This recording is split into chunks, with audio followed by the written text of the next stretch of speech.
I'm Jim, And I'm Garrett. and this is Jim Jim and and Garrett. Garrett at the Movies. Good evening, everybody. Welcome to this episode of Jim and Garrett at the Movies, where we talk about the new Jonah Hill film, mid-90s. Well, our movie club entry is Dazed and Confused, and we will talk about the latest terribly sad news, the passing of FilmStruck, the streaming service. So first, we'll start with mid-90s. Let's talk about this film. This is Jonah Hill's new film. It's his feature directorial debut. It stars Sonny Suljic. I'm sorry. I meant to look up the pronunciation. Damn it. Sonny Suljic. And it tells the story of this troubled 13-year-old boy who has a really oppressive home life, and then he discovers a band of skateboarders in the mid-90s, and they change his life forever. Jonah Hill on the talk show circuit are sort of pitching this film about the time in your life when your friends become more important than your family, and that really plays through with the journey of this character. The film itself is sort of plotless, so there's not too much that I can give away in terms of a story, but it's still got some, well, I don't want to give away my review of it yet before I turn it over to you, Garrett. What do you think of this movie?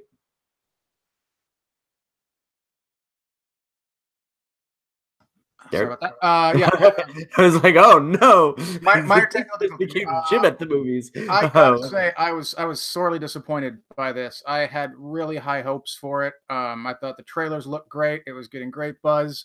I was interested in seeing what Jonah Hill would do.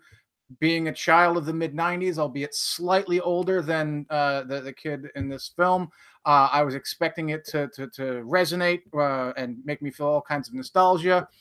Soundtrack looked great, so I had real hopes, and they were basically all dashed. I didn't think there was nothing about this film that worked for me, and several things I think which failed miserably. Perhaps most stunningly, basically no one could act. I thought all of the acting was painfully. There wasn't a single character who didn't at one point or another, and many of them at several points, it felt like they were literally reading off a teleprompter, like they had just memorized their lines and they were rehearsing them as we went. That was just constantly breaking me from the reality.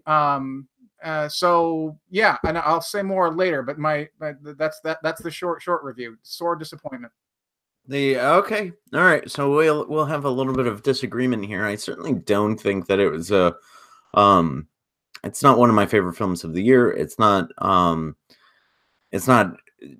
in my top 10 probably. But I did like this film, and I did think that it worked for me. I think I'll first address some of the acting concerns that you had. I bought into Sonny Sulcic's performance. He's a newcomer. He did have a brief but memorable part in The Killing of a Sacred Deer, a film that came out last year that perplexed a lot of people. I did like Lucas Hedges and a lot of these other people. It's sort of a do you want to teach actors how to skateboard or skateboarders how to act? And Jonah Hill tried to teach skateboarders how to act, I think with somewhat mixed results. So I can agree with you there, but I did buy the performance by Nickel Smith, who plays Ray, one of the sort of leaders of that band. I really liked his performance. I thought Olin Prenat, who plays the character named Fuckshit, I thought he was okay. There were times when I believed him, times when I didn't. So I think that some of those performances were mixed. I wouldn't say that they looked like they were reading off of a prompter, especially Lucas Hedges and Sonny Suljic. Catherine Waterston has sort of a thankless role as the mother.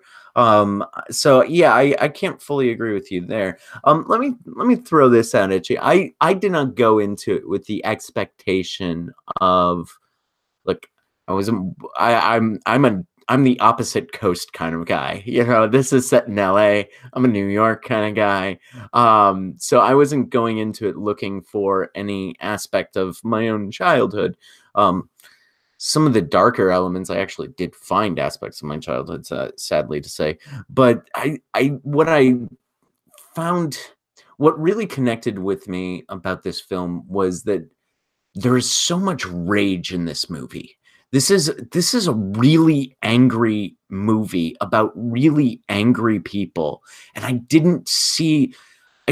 I honestly didn't know that Jonah Hill had this kind of film in him. This is a very angry movie. There's an incredibly powerful and um cringy and tough to watch scene when the main character, I'll start using his character name, Stevie, starts yelling at his mother as his mother's about to embarrass him in front of his friends, and that scene was unrepentantly angry.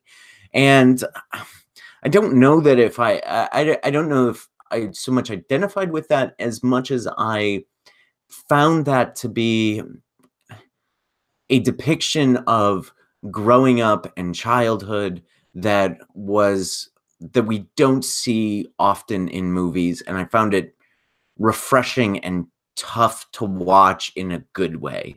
I thought this was like 8th grade, but with rage injected into it, and that really connected with me. Another thing that I liked about the film was Lucas Hedges' character, Ian, brutally beats the shit out of his little brother. Now, a lot of times when we see and that's not a spoiler, it's literally the first scene in the movie. A lot of times when we see brother on brother violence or bullying, it's sort of played off in this kind of it's played off in a playful way. This isn't playful. This is abusive. And that was I found that to be different than other portrayals of fraternal relationships that I've seen in the past. And there's one scene that I think captures where that behavior comes from in Ian's character, and that scene really hit me. And so I found myself liking elements of this film more than I liked. I think the film is less than the sum of its parts because I really like some of its parts. I'll sort of turn it over to you, Garrett. What do you think? Do you want to respond to any of that? Yeah, well, I will agree that Nickel Smith, I think, was the highlight acting-wise. He, I felt, was the only person who both had a character and managed to make the performance work. Also, grant you, Olan Prenat did a fine job in the performance, but there wasn't really much to his character. He was just sort of a burnout character, and That's true. there wasn't a whole lot to fuck shit as a character. That's not so much on him, so much as it was on the script. Lucas Hedges had, I think, one very powerful scene, but other than that, he was just basically flat affect the entire time, which, again, maybe that's how the character was written. Maybe it's not his fault, but it didn't really do anything for me with the exception of the one scene. So, I mean, as far as the brother on brother violence was concerned, I mean, yeah, I agree it wasn't playful, but I don't know that it was terribly novel. I can't think of films off the top of my head that necessarily show it, but certainly abusive families situations are hardly novel in film. And I didn't think this really did anything to elevate the portrayal of that. You say that it's a film with a lot of rage. I don't think so. I think, maybe that's what it wanted to be. When you're 13 years old, everything is a melodrama, right? Everything is intense and everything is powerful and everything is real. And I remember that period in my life very vividly. And I was hoping for something that would tap into that. And I don't think this film succeeded at all in that. Again, I sound like an adult when I'm saying this, but Stevie didn't have any reason to be upset. I mean, again, being 13 is reason enough to be upset, but that's not reason for rage. That's reason for confusion. That's reason for trying to find your place, which of course Stevie is really much trying to do. So again, so narratively it makes sense for him. But there isn't really any. The character doesn't have any incentive to be angry about anything other than the fact that he is 13 years old. He's getting the shit kicked out of him by his brother on a fairly regular basis. I mean, that's a reason to be angry. That's a reason to be rageful, I think. I wouldn't say that the character doesn't have reason to be to be rage ridden. I don't know, is rageful work? There's certainly reason for it. That guy is kicking the shit out of him on a regular basis, and I mean, usually when we see abusive relationships, they aren't brother on brother. I guess I'm thinking of Josh Brolin is the brother, Goonies, I think. That's kind of played playfully. He's kind of an asshole, but it's played not in the brutal fashion that it is here. Like, those are Marvel level punches that Lucas Hedges is landing on him, that Ian is landing on Stevie. Not Lucas Hedges, the actor. I'm sure everything was done safely. So that's where I found the novelty, because it's usually an adult character abusing a child.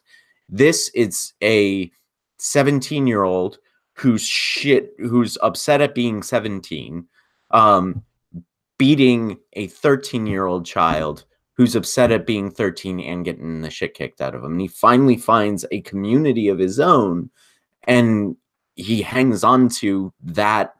And so that's, I found that terribly compelling. So yeah, I don't know. We might have to agree to disagree on this one. What would you give it? Do you want to wrap up, give an overall, or do you have some more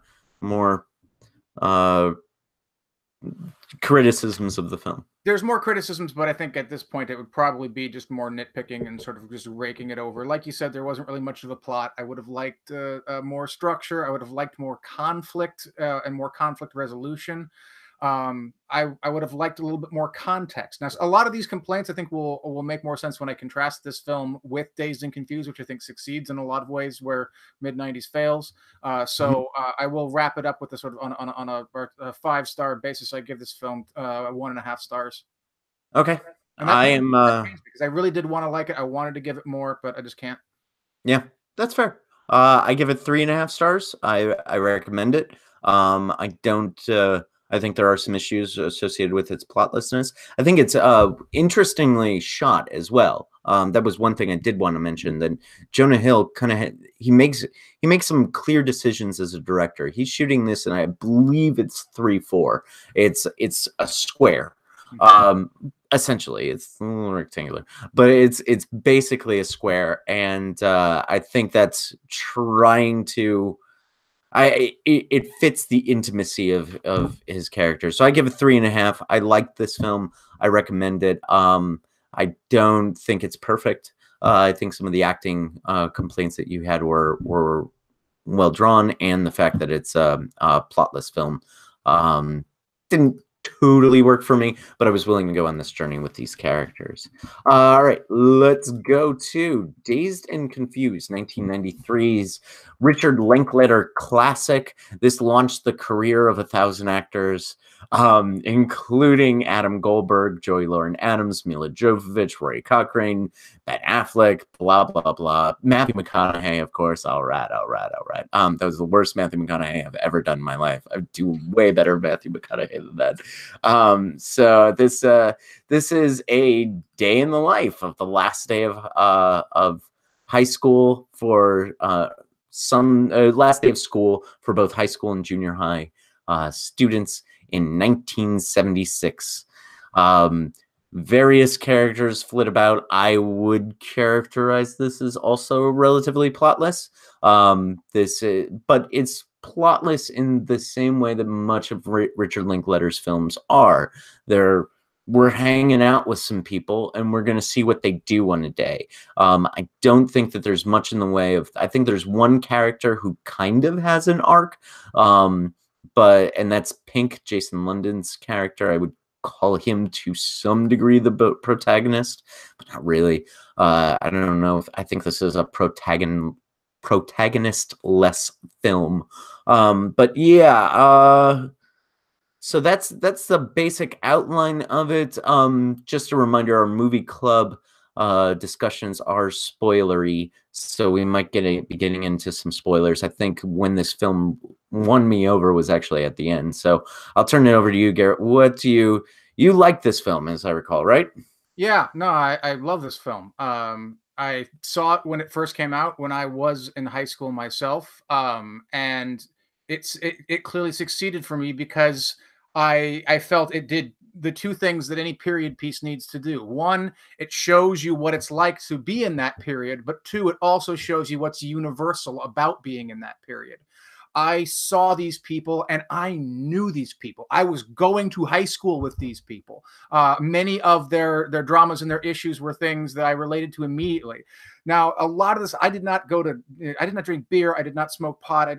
I did not do a lot of the things that they do in this film, but the relationships they had, driving around, trying to find things to do, trying to sort of find your way through the social pecking order and stuff like that, all of that resonated with me immediately. And I understood what these characters were like, what they wanted, what they were feeling, where they were going, or if they weren't sure where they were going.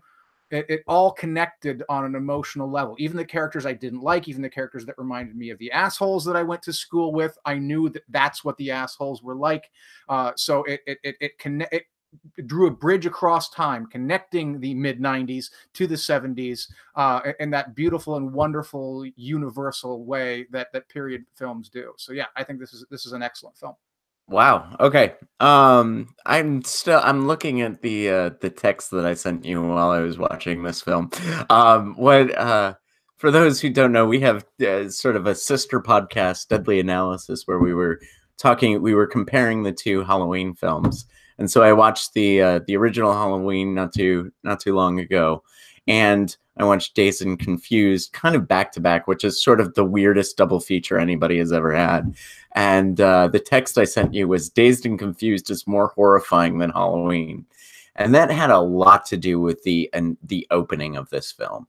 The opening of this film is some hazing, which I started counting the crimes that are committed in this film, and numerous assaults and batteries, and so I started off despising all of these characters and despising everything about this.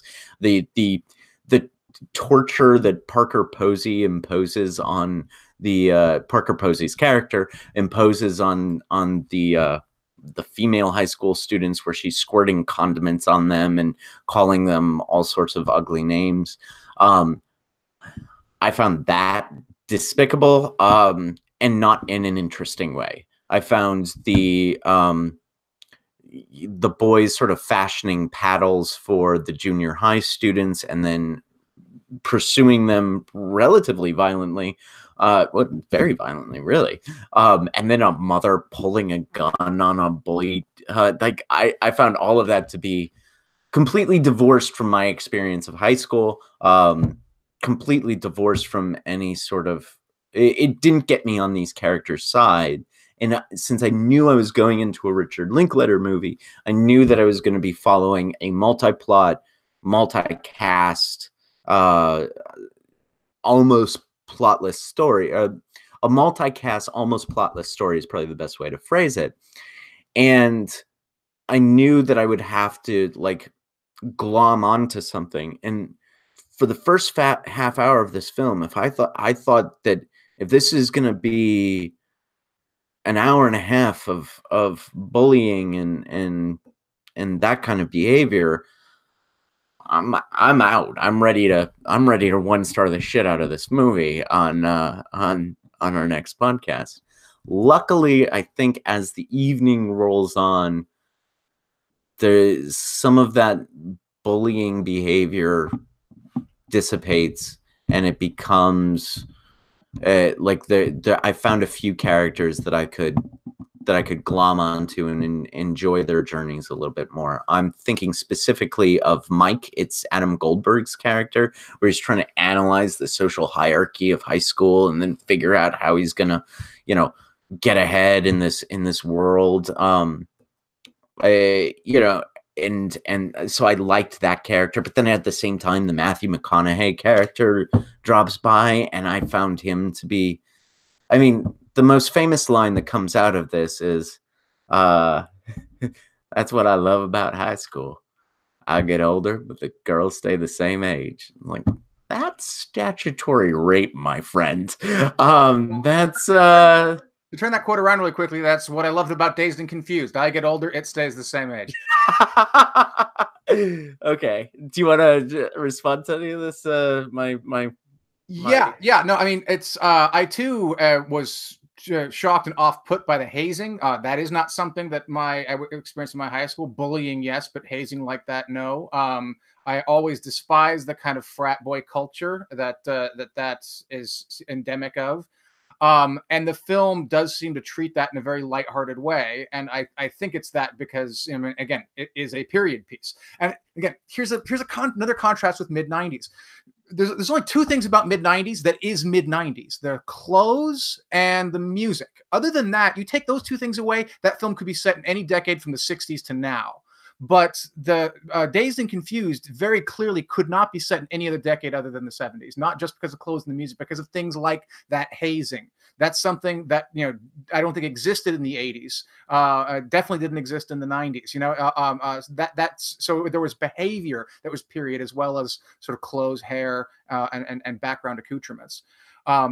But what I found interesting, again, watching it as an adult, is that now, you know, that I know things about psychology, and in particular, I know about why groups like frats and the military engaging hazing rituals, is because they are genuinely bonding. They have a genuine bonding effect. They solidify people together as social groups that make them care about each other and fight for each other for all sorts of interesting and complex psychological reasons. And one of the things I think which this film does really well is it takes you on that psychological journey. You hate the older kids at first, but as you know, especially Wiley Wiggins' character Mitch, who I think actually is the protagonist of the film. I think he's the main character. He's the one who has the clearest arc and the most development. As he starts to become friends with this social group and becomes a part of them, you know, you sort of start to see them more sympathetically through his eyes, and you bond with them, which is exactly what the hazing ritual does in reality as a matter of sort of psychological fact. So I think the film has a, you know, whether Linklater knew this or not consciously, he was clearly sort of tapping into this fact about human psychology, that when you engage in this kind of behavior, you bond people together, and he simulates that in his audience, and it's a wonderful achievement of a cognitive effect that the character goes through and the audience goes through right along with him. I see your point that Mitch as Mitch as a protagonist, and I agree that there's an arc there.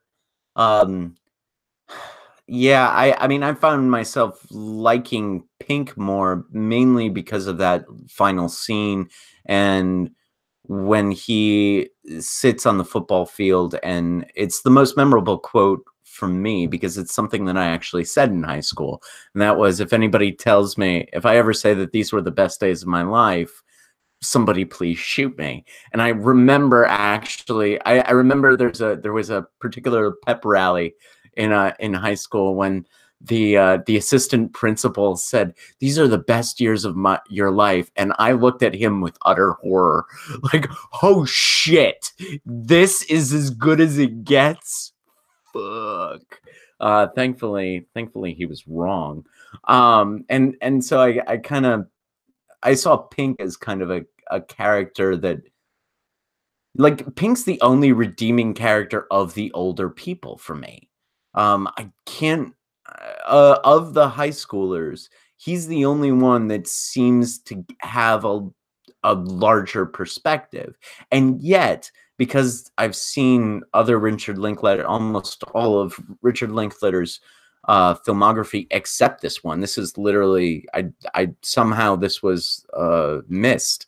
Maybe we'll call our video "A Film Critic Watches Dazed and Confused" for the first time. For some reason, this was sort of a blind spot in my filmography. The realization that Pink comes to is a realization that a lot of Richard Linklater's characters come to. And we even see this in Boyhood, where he talks about, as the character gets older, he starts to question the phoniness of the adult establishment. And that's kind of what Pink does. But at the same time, he questions the phoniness of his own place.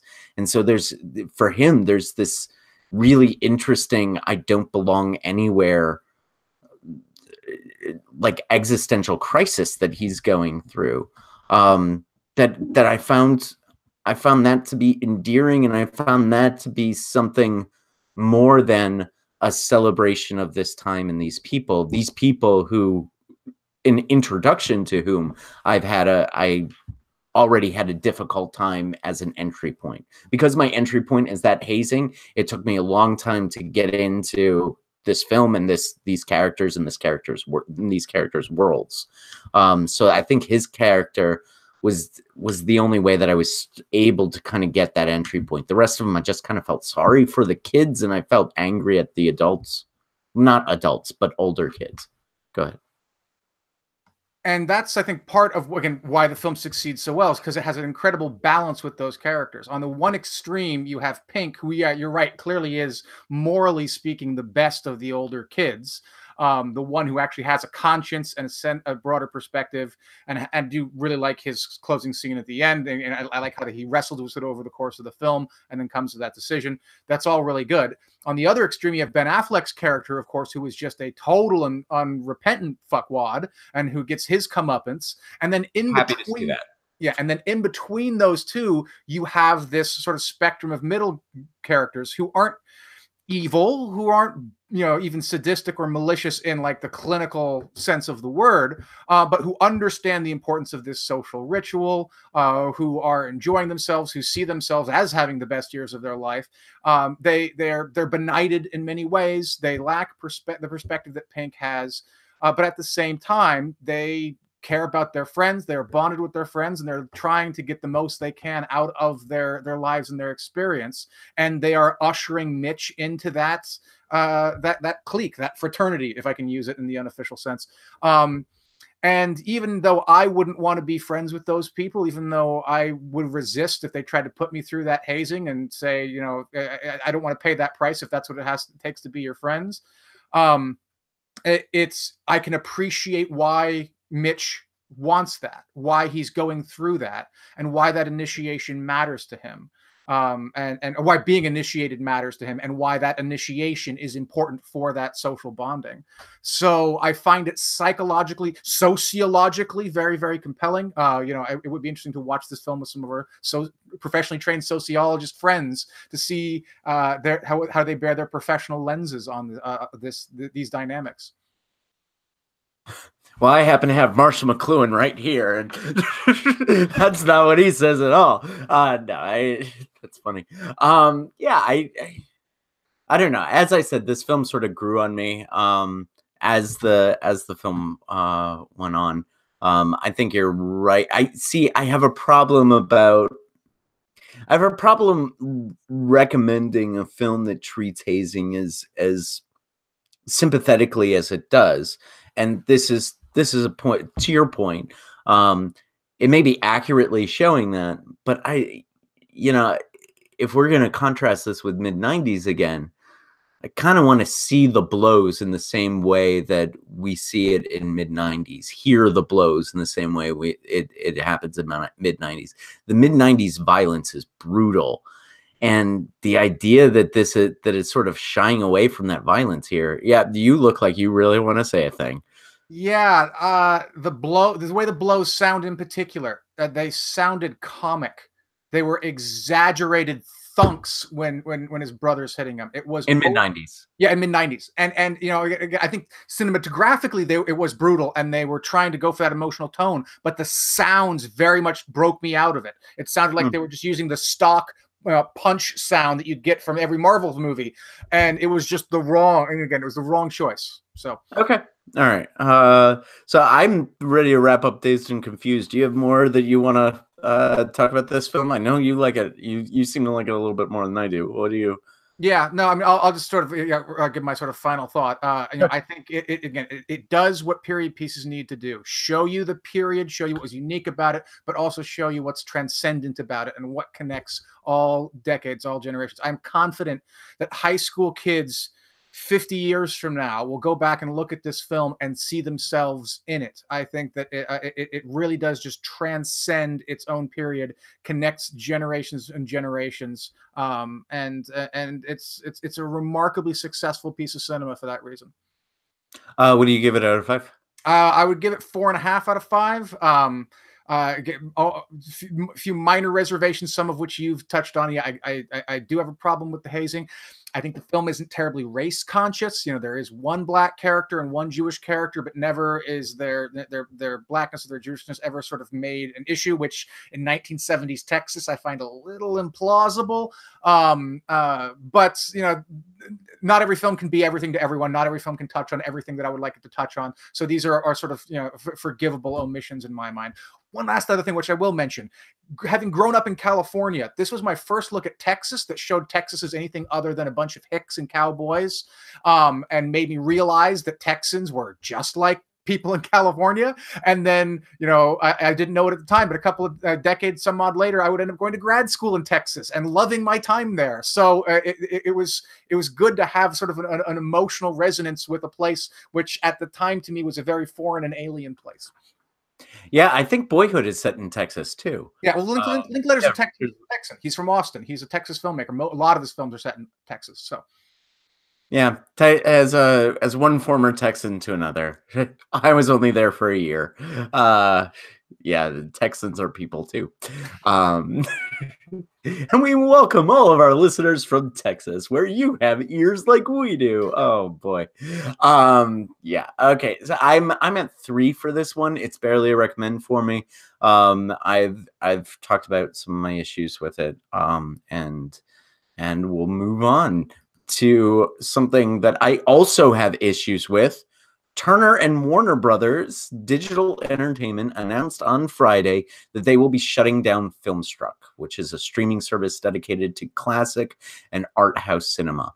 In their statement announcing the cancellation, the company said, while FilmStruck has a very loyal fan base, it remains largely a niche service. This news left film fans mourning the end of what they see as a key component to accessibility. For example, Screen Junkie's Dan Murrell tweeted, quote, "Film preservation can't be left to corporations. It will forever be too niche." Followed later in another tweet by a call for fans to seek out independent rental stores and do business there, end quote.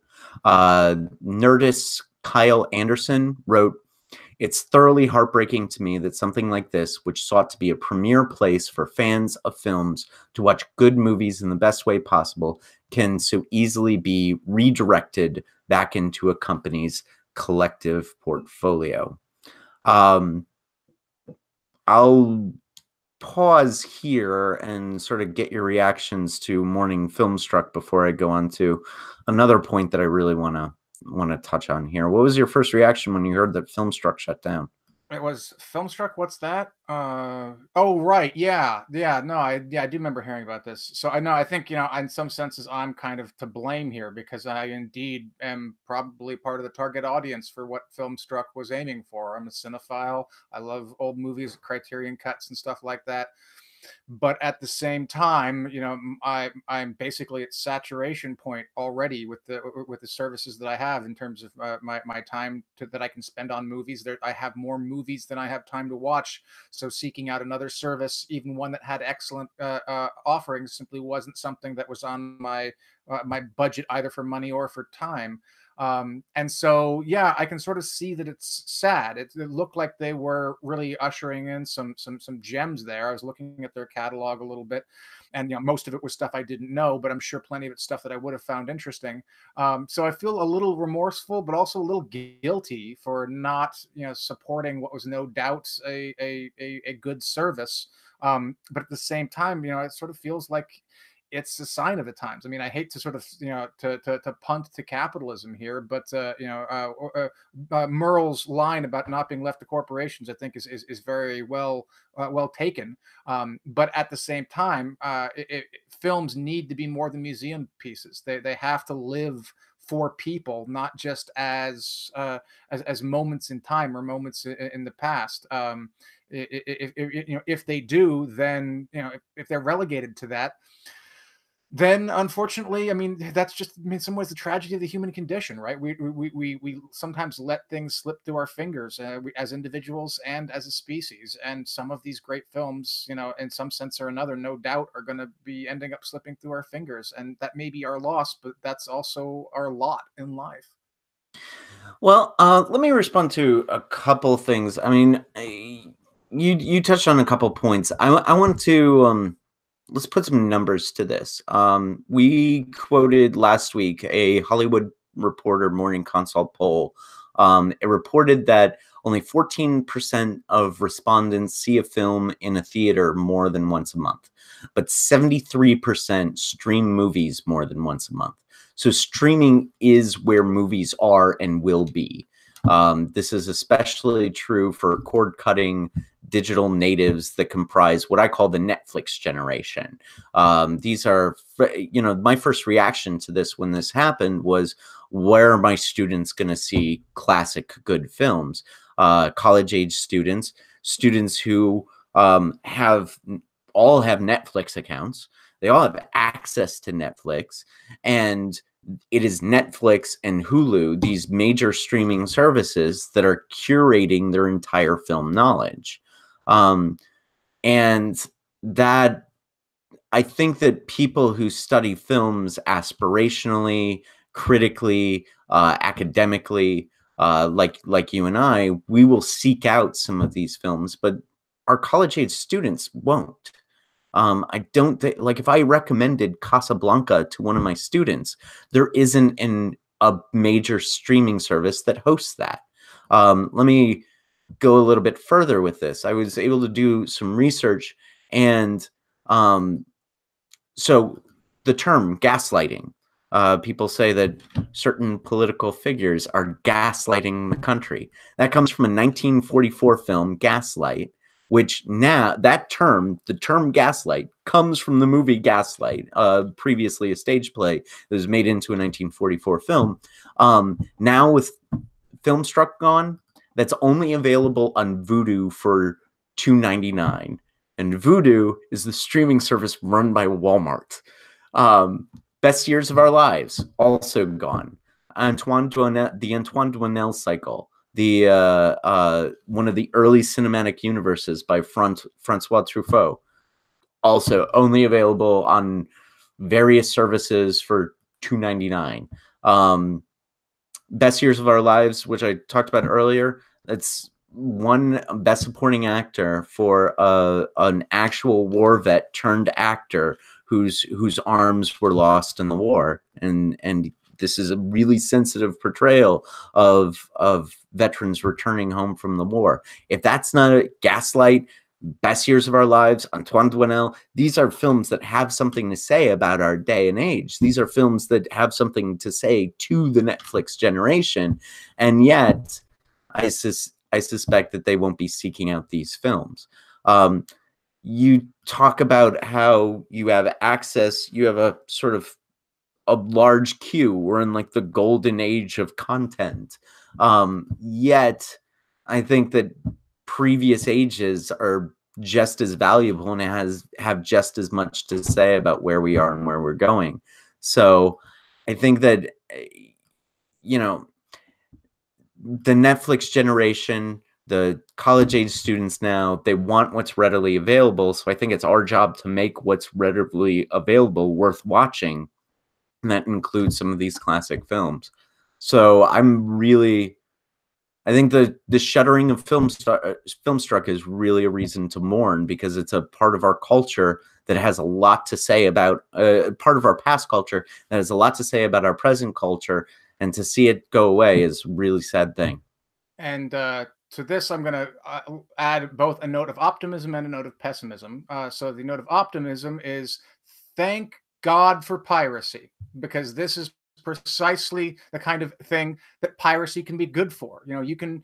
I obviously haven't looked at all the specific films that you mentioned, but you know, it is at least possible for you to get pirated copies of films, and probably all of those films, somewhere online. And if there are even just literally one or two fans of the film who are willing to see it, who are willing to stream it from their computers, these films can stay alive. Now, again, it will require people going out of their way to find them, but you know,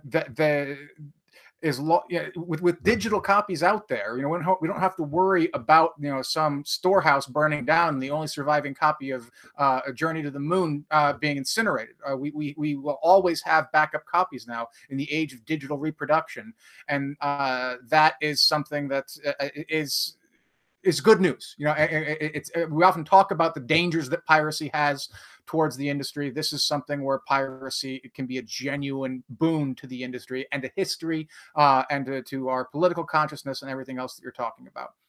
So that's the note of optimism. The note of pessimism, I'm distinctly reminded of a line from Tom Stoppard's play, The Invention of Love, in which he has his character, you know, based on, you know, the character is A.E. Housman, based on the real life poet A.E. Housman, reflecting on immortality and fame over history.